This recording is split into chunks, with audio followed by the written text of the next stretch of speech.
എല്ലാവർക്കും നമസ്കാരം. Welcome back to Niyans. കണവ നമ്മൾ സാധാരണ റോസ്റ്റ് ചെയ്യുക അല്ലെങ്കിൽ തോരൻ വയ്ക്കുകയൊക്കെയല്ലേ ചെയ്യുന്നത്. അപ്പോൾ അതിൽ നിന്നും വ്യത്യസ്തമായി കണവ കൊണ്ടുള്ളൊരു കറിയുടെ റെസിപ്പിയാണ് ഇന്നത്തെ വീഡിയോയിലുള്ളത്.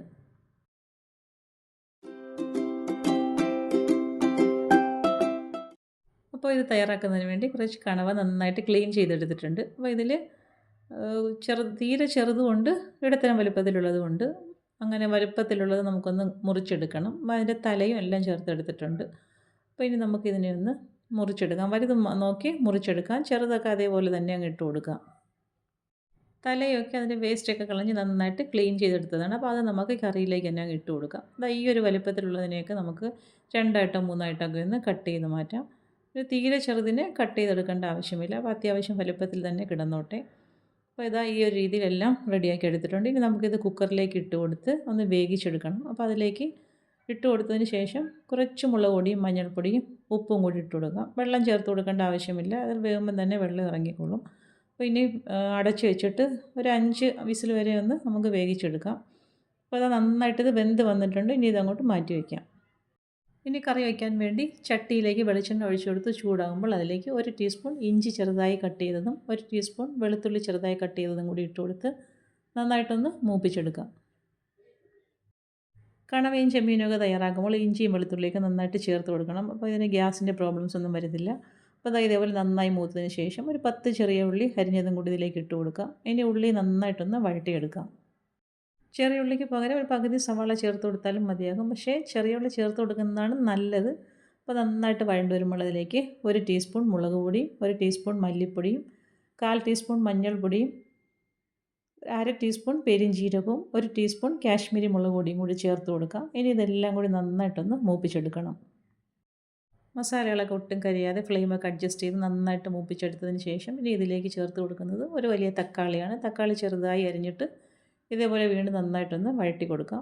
തക്കാളി ഒന്ന് വേവിച്ചെടുക്കാനുള്ളതാണ്. അപ്പം ഫ്ലെയിം സിമ്മിലാക്കിയതിന് ശേഷം അടച്ച് വെച്ചൊന്ന് വേവിച്ചെടുക്കാം.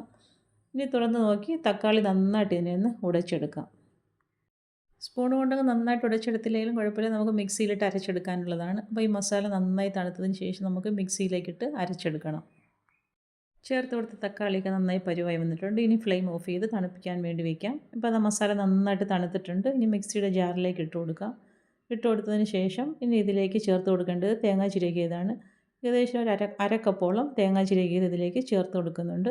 ഇനി ആ ചട്ടി അരപ്പുള്ളത് കഴുകി ഇതിലേക്ക് ആവശ്യത്തിനുള്ള വെള്ളവും കൂടി ഒഴിച്ചു കൊടുക്കാം. ഇനി നന്നായിട്ടൊന്ന് അരച്ചെടുക്കാം.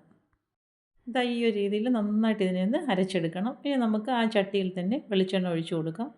കടുകും ചുവന്നുള്ളിയും വറ്റൽമുളകും കറിവേപ്പിലയും കൂടി ഇട്ട് കൊടുത്ത് നന്നായിട്ടൊന്ന് മൂപ്പിച്ചെടുക്കാം. ഇതിലേക്ക് നമ്മൾ പുളിയായിട്ടൊന്നും ചേർത്ത് കൊടുക്കുന്നില്ല. തക്കാളിയുടെ പുളി മാത്രമേ ഉള്ളൂ. അപ്പോൾ അത് താളിച്ചെടുക്കുന്നത് നന്നായിട്ട് ഒന്ന് മൂപ്പിച്ചെടുക്കാം. മൂപ്പിച്ചതിന് ശേഷം വേണം നമ്മൾ തയ്യാറാക്കി വെച്ചിരിക്കുന്ന അരപ്പ് ഇതിലേക്ക് ഒഴിച്ചു കൊടുക്കാൻ. ഇനി നമുക്ക് അരപ്പ് ഇതിലേക്ക് ഒഴിച്ചു കൊടുക്കാം. അപ്പോൾ അത് അരപ്പ് ഒഴിച്ചതിന് ശേഷം മിക്സിയുടെ ജാറിലേക്ക് തന്നെ ആവശ്യത്തിനുള്ള വെള്ളവും കൂടി ചേർത്ത് കറിക്ക് എത്രത്തോളം വെള്ളം ആവശ്യമുണ്ട് അത്രത്തോളം വെള്ളം മിക്സിയിലേക്ക് തന്നെ ഒഴിച്ചു കൊടുത്ത് അരപ്പും വെള്ളവും എല്ലാം കൂടി ഇതിലേക്ക് അങ്ങ് ഒഴിച്ചു കൊടുക്കാം. ഇനി സ്പൂൺ കൊണ്ട് നന്നായിട്ടൊന്ന് മിക്സ് ചെയ്ത് കൊടുക്കണം. ഇനി കറിക്ക് ആവശ്യമുള്ള ഉപ്പ് ഈ സമയത്ത് ഇതിലേക്ക് ചേർത്ത് കൊടുക്കാം. ഉപ്പും ചേർത്ത് കൊടുത്തതിന് ശേഷം വീണ്ടും നന്നായിട്ടൊന്ന് ഇളക്കി കൊടുക്കാം. ഉപ്പ് നന്നായിട്ട് എല്ലാവരും മിക്സ് ആകാത്ത രീതിയിൽ നല്ലതുപോലെ ഇളക്കി കൊടുത്തതിന് ശേഷം ഇനി ഇതിലേക്ക് ചേർത്ത് കൊടുക്കേണ്ടത് പച്ചമുളകാണ്. 2-3 പച്ചമുളക് കീറിയതിട്ട് കൊടുക്കാം. പിന്നെ വീണ്ടും ഒരു വലിയ തക്കാളിയും കൂടെ ഇതിലേക്ക് സ്ലൈസ് ചെയ്ത് ഇട്ട് കൊടുക്കാം. ഇനി മൂടി വെച്ച് തിളയ്ക്കുന്നത് വരെ വെയിറ്റ് ചെയ്യാം. ഇപ്പോൾ കറി നന്നായിട്ട് തിളയ്ക്കാൻ തുടങ്ങിയിട്ടുണ്ട്. ഈ ഒരു സമയമാകുമ്പോഴേക്കും നന്നായിട്ട് ഒന്നുകൂടെ ഒന്ന് ഇളക്കി കൊടുത്തതിന് ശേഷം വേവിച്ച് വെച്ചിരിക്കുന്ന കണവ അതിലുള്ള വെള്ളത്തോട് കൂടി തന്നെ ഇതിലേക്ക് അങ്ങ് ഒഴിച്ചു കൊടുക്കാം. കണവ ഇട്ട് കൊടുത്തതിന് ശേഷം കറി വീണ്ടും നന്നായിട്ടൊന്ന് ഇളക്കി കൊടുക്കാം. ഈ ഒരു രീതിയിൽ നന്നായി ഇളക്കി കൊടുത്തതിന് ശേഷം വീണ്ടും ഒന്ന് മൂടി വയ്ക്കാം. ഇനി കണവയിലൊക്കെ നന്നായിട്ട് മസാലയൊക്കെ ഒന്ന് പിടിക്കട്ടെ. ഒരു 2 മിനിറ്റോളം നന്നായിട്ടൊന്ന് തിളപ്പിച്ചതിന് ശേഷം തുറന്ന് നോക്കാം. ഇനി വീണ്ടും നല്ലതുപോലെ ഒന്ന് ഇളക്കി കൊടുക്കാം. ഇളക്കി കൊടുത്തതിന് ശേഷം ഫ്ലെയിം മീഡിയത്തിലാക്കി കൊടുത്ത് വീണ്ടും അടച്ചു വയ്ക്കാം. കണവ വെന്തിരിക്കുന്നത് കൊണ്ട് തന്നെ പെട്ടെന്ന് തന്നെ നമുക്കിത് ഫ്ലെയിമൊക്കെ ഓഫ് ചെയ്തെടുക്കാം. അപ്പോൾ ഈ ഒരു രീതിയിൽ വീണ്ടും ഒന്നുകൂടി തുറന്ന് ഇളക്കി കൊടുത്തതിന് ശേഷം ഇനി നന്നായിട്ട് ഫ്ലെയിം സിമ്മിലാക്കി കൊടുക്കാം. എണ്ണയൊന്ന് തെളിയുന്നത് വരെ വെയിറ്റ് ചെയ്യാം. അപ്പോൾ ഫ്ലെയിമൊക്കെ ഓഫ് ചെയ്ത് എണ്ണയൊക്കെ നന്നായിട്ട് തെളിഞ്ഞ് അടുപ്പിൽ നിന്ന് മാറ്റിയിട്ടുണ്ട്. കണ്ടില്ലേ കറി എത്രത്തോളം നന്നായിട്ട് കിട്ടിയിട്ടുണ്ടെന്ന്.